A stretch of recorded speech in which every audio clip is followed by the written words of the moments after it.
باشا ان شاء الله. جزاكم الله. مالك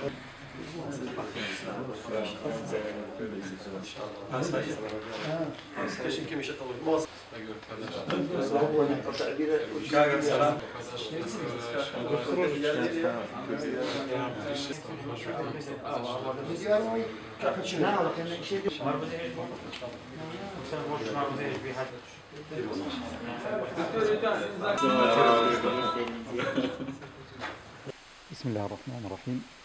ئەمڕۆ بە سەرپەرشتی بەرپرسی مەڵبەندی هەشتی سۆران مامۆستا مسلیم سەرجەم ڕاگەیاندنکاران و کارمەندانی رادیۆی کۆمەڵ دەنجی کۆمەڵ رادیۆی سۆران لە بارگای مەڵبەند کۆبووینەوە کە تیایدا لەم کۆبوونەوەیەدا چەند بڕیارێکی گرنگ دران.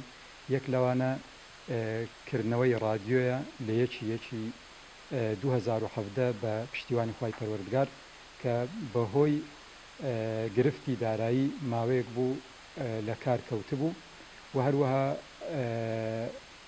دەستەیەکی ڕاگەیاندنکارانمان پێکهێنا لە سنووری مەڵبەند کە سەرجەم ئەو برابەڕێزانەی ئامادەی کۆبنەوە کە بوون بەشدارن لەم دەستەیە.